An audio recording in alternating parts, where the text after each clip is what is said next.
Attendees are in listen-only mode.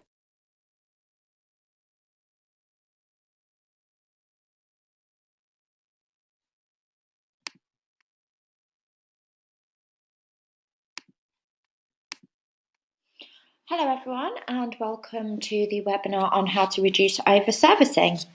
Hope that you're all well. Thank you ever so much for joining me today on our webinar. I'm sure you've all noticed that we are putting on a number of different webinars throughout September, October, November, leading all the way up to Christmas. So please do check those out and feel free to join any. You'll be able to look at those on our website, which is just on the page there, and also if you follow there's a tab at the top which is actually called webinars. You should be able to gain access to those. So today I'd just like to start by introducing exactly who we are, what we do, and a bit about what we're going to be discussing today. So we are the Agency Works. We are the implementation partner of a project management tool called Synergist, but not only do we implement a project management tool into agencies, we also work very closely alongside them to look into business processes. So looking into key challenges such as, reducing over-servicing, or if people are looking to do things such as increase profitability, other challenges in which they may be struggling with, we work very closely alongside them to, look into their business processes on how they can hopefully reduce some of those challenges and increase the good aspects. So today's topics, I'm going to focus on two. So the first one is we've actually looked closely into why agencies are over-servicing. We've done a lot of research into it, including research from surveys, but also from working with over 500 agencies all over the UK. It is something that we, come across. I'd probably say 8 times out of 10, maybe even 9 times out of 10 when we visit agencies. So we've certainly been doing our research into why agencies are over-servicing. And then throughout today's webinar, I'll also be hopefully offering some really informative tips on how over-servicing can actually be reduced.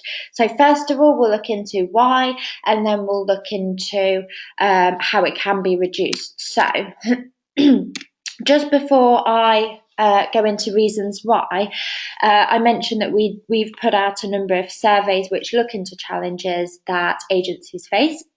This, as you can see, is a survey from last financial year in which over-servicing is the number one biggest financial challenge that agencies do still seem to be facing. Now, this seems to be a regular pattern. So we have this result every single time. We can also see that alongside of that, we've got increasing profitability, which is the second financial challenge. Now, they come very closely in line together. If you're over-servicing, then you are going to have a challenge of increasing profitability within the agency.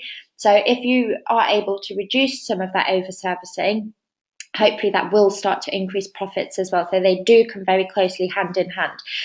If you guys want to get involved in these surveys, we've actually just released a brand new one as well. So if you go onto LinkedIn, you can type in the agency food group. I will send some details over after. So everyone that's registered today, whether you're a client or a prospect, I will send that information over so you guys can all get involved. You also get results. So if you do enter in, obviously if you do the survey, you get all of the results as well. They're so informative. I'll make sure I get that over to you. So why are agencies over-servicing? So from all of our research, we've come up with 6 main reasons. So first one is agencies are not selling enough hours. So that's what I mean by that is the hours in which they have available. So the resource that they have, whether it be designers, developers, they're basically not selling the number of hours which they have. Therefore, some of the other causes are things like agency resource spending too much time on a job. So that's meaning that if you're not selling enough hours, then people are just going to carry on doing the work that they've got in front of them, okay? We've also got inaccurate estimating. So we are going to be focusing on the initial stages, or so the planning stages of your project life cycle. Inaccurate estimating can be a huge implication on over-servicing, which I will go into more detail and offer some tips on how to make that more accurate. Spending spending too much time on a job, this could actually be a cause of not selling enough hours, but also it may be a cause of things like inaccurate scheduling. It could also be a cause of inaccurate estimating as well. But again, these are areas that I will be sharing some tips on when we start looking into how this can be reduced. So the fourth reason is human error. Now, this can't always be helped. There's always going to be some error from time to time, but there are ways in which we can start spotting patterns on this error and make sure that it is just one of those errors that do occur from time to time, and that it's not something that perhaps we are using a different resource, or maybe the wrong resource. So again, fifth reason is using a different resource. Okay, and finally, we've got client moving the goalposts. Now, this seems to be probably the two most popular ones out of the six that I've got here. We probably see the most regular ones are inaccurate estimating and then the client moving the goalpost. Well, today I'll show you some ways in which we can help reduce both of those areas. Okay, so help inaccurate estimating and also the client moving the goalpost, or perhaps what to do in those situations. That's perhaps something that we will think about doing actually a separate webinar on as well, because it is something that comes up a lot, especially when doing webinars like this. Okay, right, so how can this be reduced? Okay, so all of those reasons are reasons for overservicing, but how can this be reduced? So I'm going to start at the initial stages. Okay, so I think it's so key to ensure that we get it right at the initial stages. Now, I was in a meeting with a number of different agencies. This is a few months ago now, but they were all in agreement that a bad brief will have significant hidden cost implications further down the line. So I actually copied this quote, okay, because I think it's so true, and it is something that we see whilst working on the project management side of things with agencies, okay. So by that, what I mean is if the things like the estimate isn't based on the brief, then it can have massive cost implications. So ensuring that the brief and the estimate come in line with one another is really key, and I'm going to show you some ways in which you can do that. The next one is sell enough hours. So again, something that I did mention on one of the previous pages. So just a few tips to make sure that we are selling enough hours. The briefing, estimating, quoting process, again, something that I'll go into a bit more detail on. Also ensuring that once we have got that estimate nice and accurate, that we're actually scheduling from the estimate, okay? So just to start off with that top one, which is sell enough hours, to work out actually how many hours we need to sell is obviously the starting point. So I've actually just copied one of these examples here to show you guys, and this is just a typical example. You can do it a lot more granular than this, or you might want to do it a lot more simplified than this. So what we're doing here is I've broken it down into different teams as well. I've got my different resource, and I've got the contracted hours per week. Now, out of those hours, how many from those resources do you think I can get out of them which are actually chargeable? So not non-chargeable, which would be things like admin, meetings, that type of thing. We're talking chargeable here. So once we've looked at all of our resource, okay, worked out their utilization rates, what that should give us is a number of hours in which we have available. Now, I'm using a live example from a system, Synergist, today as well, something that we work very closely alongside with agencies. I'm actually going to show you an example of how this comes in really useful, okay? So here, once you've calculated the number of hours in which you have available, bottom right where my mouse is, okay, this'll let you know. So what you can then do is you can start tracking this, whether you're doing it on a monthly basis or perhaps a quarterly basis, even a 6-month basis. You can start tracking that those hours are being sold. Now, if in, say, 1 month or 1 quarter you haven't sold, you're coming to the end of it and you haven't sold the number of hours in which you have available, we all know that this can cause over servicing, because obviously the resource are going to be working on jobs which actually they haven't necessarily been estimated that number of hours for, but it's because they've got no new hours coming through. Okay, so ensuring that we get it right at that real initial stage is so key. If we aren't selling the number of hours in which we have available, doing things like tracking pipeline. Okay, so when you've got, potential jobs in the pipeline, actually putting stages at them. So you can then look at that and say, well, actually, we have got a number of jobs that have given us, a number of clients or prospects that have given us verbal commitment. Let's try and get those through, so we're giving ourselves a chance to sell those number of hours in which we do have available by looking at the potential jobs coming through. Okay, so that is the first step. Now, just flicking back over here. So the next thing is your inaccurate estimating, which is a huge cause for over servicing as well. So once we've sold the number of hours in which we have available, what we need to do as well is ensure that our estimates are nice and accurate.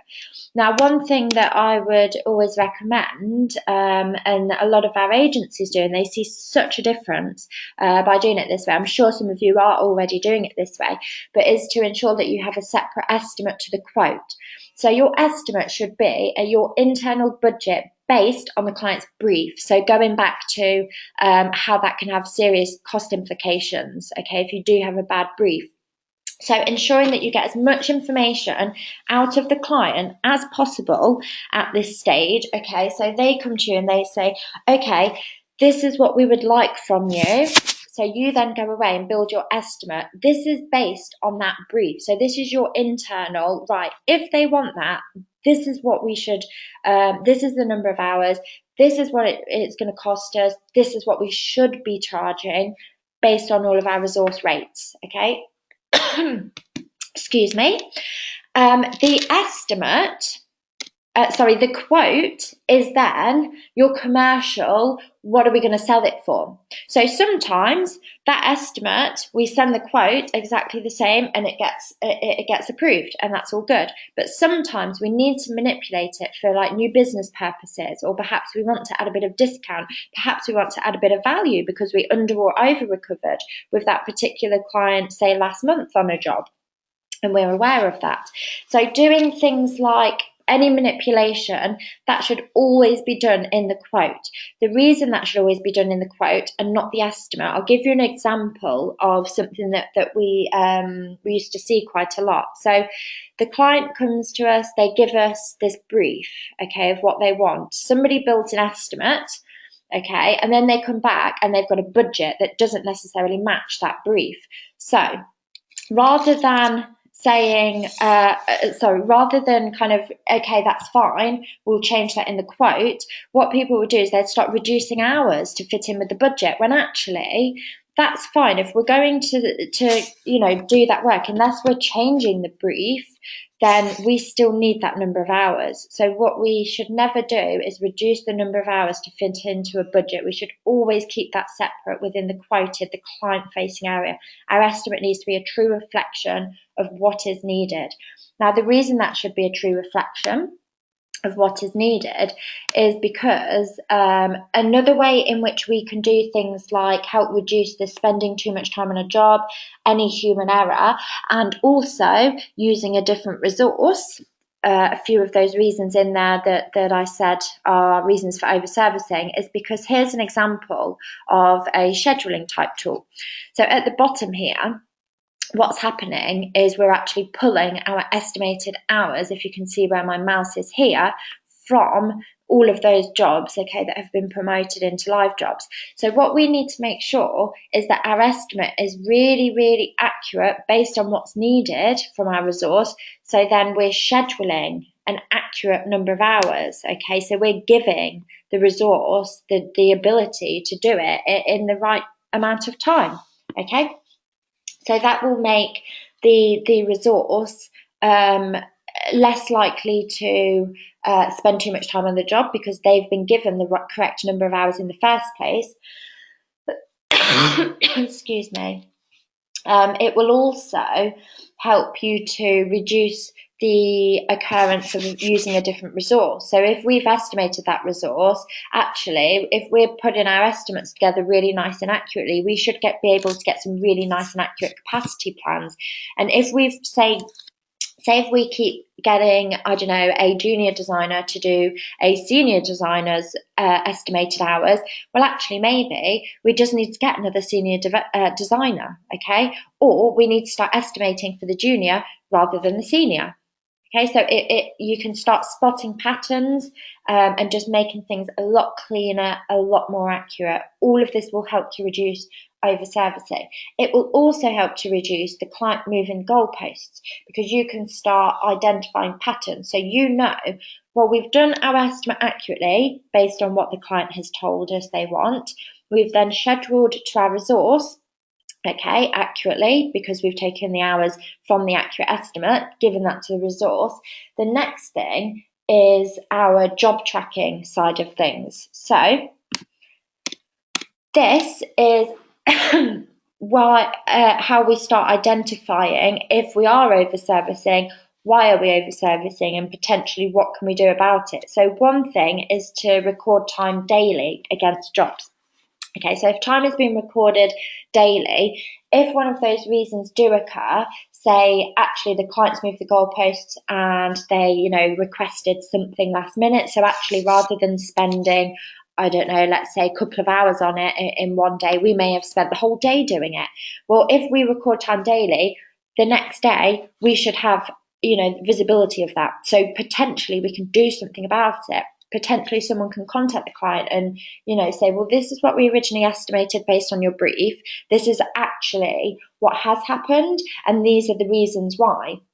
I know it's not always possible, but seeing it before it does go over and finding out why it's going over, whether it is the client moving the goalpost, that you used a different resource, there was some error, somebody spent too much time on the job, or maybe the estimate was inaccurate to begin with, at least then you have the ability to do something about it, or potentially, stop the overservicing before it does go too far over. Okay, so you will be able to see some of those reasons. Another thing is spotting patterns. So that's sort of, that's a good tip for on a one project basis, but also things like the inaccurate estimating. You can start, say if you've got one job type that you notice you're always over servicing on, well, actually, let's find out why we're over servicing.